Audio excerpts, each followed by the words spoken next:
Yesterday, I did a video talking about some big-time portal quarterbacks that have already been bust, so today I thought I would do something different and do the opposite. Today, let's talk about some quarterbacks who have actually been really good, or have come out and been gems and surprised everybody. Today, I've compiled a list of 8 different players, and we're going to go through who they are, how they got to this point, and how they've done this season. But before we get started, if you're a big fan of college football, be sure to subscribe to the channel, leave a like if you want to support today's video, and let me know what player, team, topic, or situation I can cover next. Now let's go ahead and get started and talk about 8 quarterbacks who have been really good this year and have been hidden gems. Okay, so the first guy I want to talk about is none other than Lonergan. He's definitely a name that college football fans who follow quarterback recruiting know, but he's definitely a new surprise to others. Going back in time, Lonergan was a 4-star recruit, and he was the number 12 quarterback in the class of 2023. Lonergan got a ton of hype as he came out of Brookwood High School in Georgia, and while he was there, he threw for about 4,000 yards and 39 touchdowns during his junior season, and that's why everybody in the country wanted him. Lonergan would decide to commit to Alabama, but during his time in Tuscaloosa, he would barely see the field. He also saw a coaching change, and in 2 seasons, he had about 40 yards without a touchdown or an interception. Ahead of the 2025 season, he would decide to transfer and reunite with Bill O'Brien as he'd be a quarterback in contention for the starting job for the Boston College Eagles. Lonergan was ranked as the number 25 quarterback transfer, and he ended up beating out Grayson James for the starting job.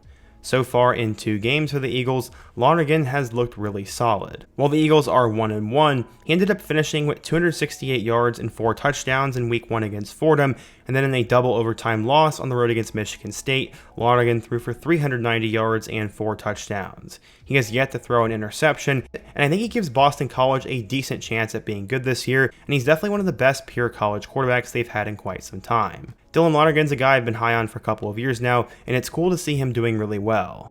Our second guy is definitely a hidden gem, and his name is Maverick McIvor. His dad would end up playing in the NFL, and coming out of Central High School in Texas, McIvor was only a 3-star recruit.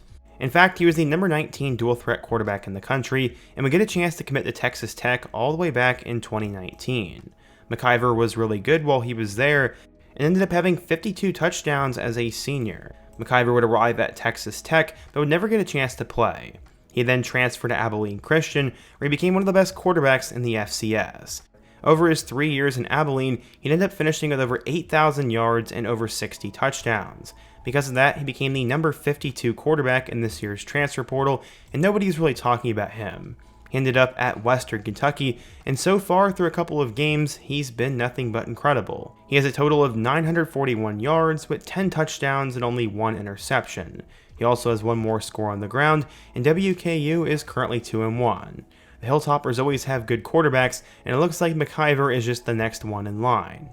Up next, we have a guy who was expected to be good this season for Utah, but nobody thought he'd potentially be in the Heisman conversation.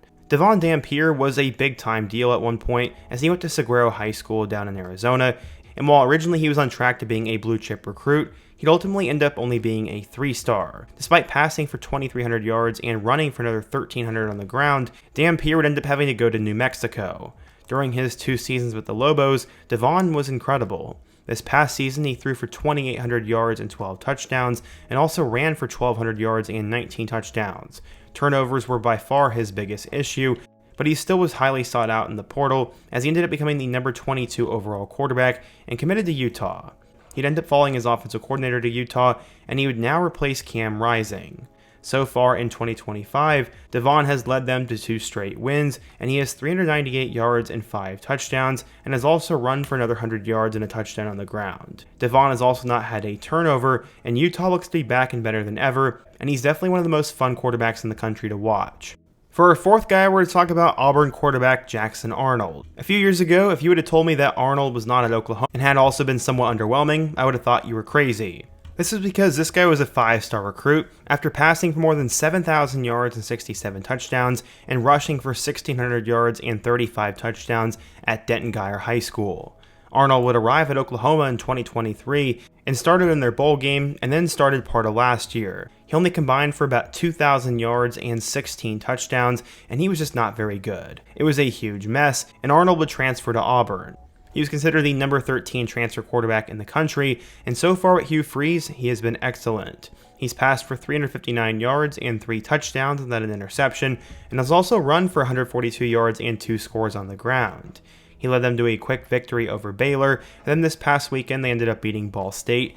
And in a season when Auburn desperately needs to get back to a bowl game and needs decent quarterback play, Arnold has stepped up, and I think he's only going to get better.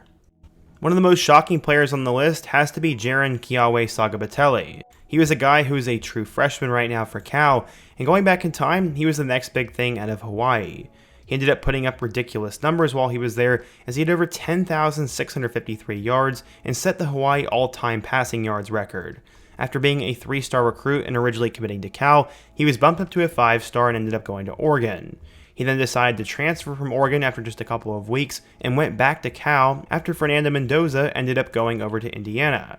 He'd ended up becoming one of the top transfer quarterbacks in the country, as he was actually ranked at number 5. He would battle it out with Ohio State transfer Devon Brown, but Jaron was given the starting nod, and so far he's looked great. Through 2 games at Cal, he's passed for 493 yards with 3 touchdowns, and he also has a rushing score. He led them to a dominant victory over Oregon State, and then a big-time win over Texas Southern. So far, Cal is much better than expected, and for a guy who's only a true freshman, Jaron has looked great, and he was a big-time transfer that has definitely been good.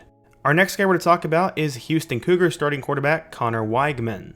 He's now the new starting quarterback for the Houston Cougars, and his story, like Jackson Arnold, has been winding. Coming out of Cypress, Texas, he went to Bridgeland High School and became one of the top quarterbacks in the nation, as he had over 3,200 yards and 34 touchdowns as a senior, and became a 5-star recruit. He initially got an opportunity towards the back half of his freshman year, as Connor passed for 896 yards and 8 touchdowns. He then began the 2023 season as the starter before getting an injury. He had a lot of NFL hype going into 2024.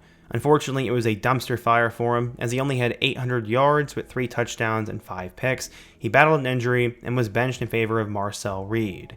The Aggies would move on, and he would decide to enter the transfer portal. He ended up becoming the number 9 transfer quarterback, and so far Connor has been good with Houston. They desperately need to get better after last season, and he's passed for 347 yards with 4 touchdowns and no interceptions.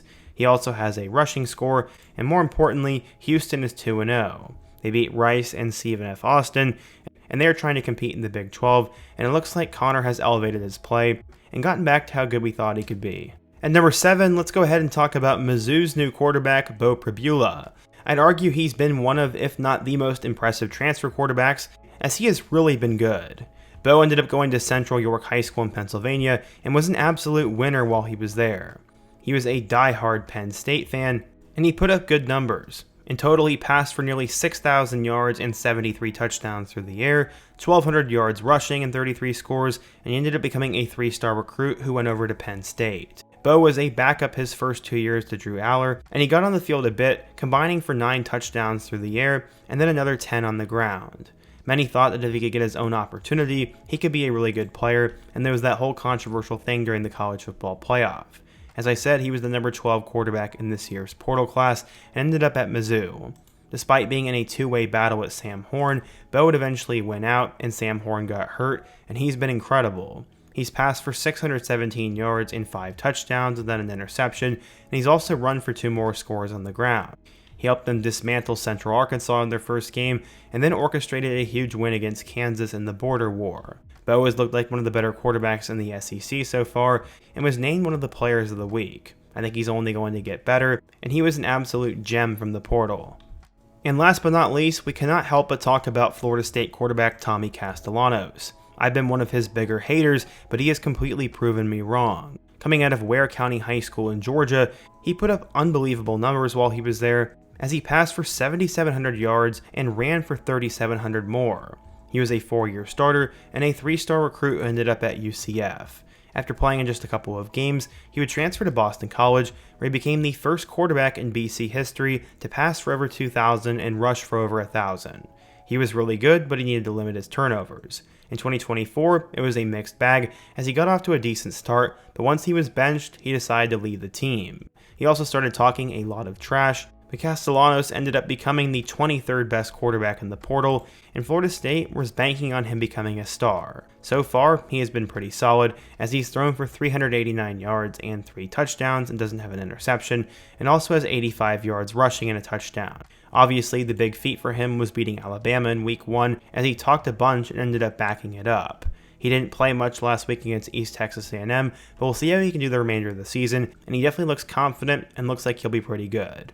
So yeah, in today's video, I talked about 8 quarterbacks who so far have been really good, or gems, and what do you guys think? Who's a quarterback who should have been on the list? Who should I talk about next? And before you go, don't forget to also leave a like, subscribe if you're new, and check out one of the videos on the end screen. Hope to see you guys again soon, but until next time, peace.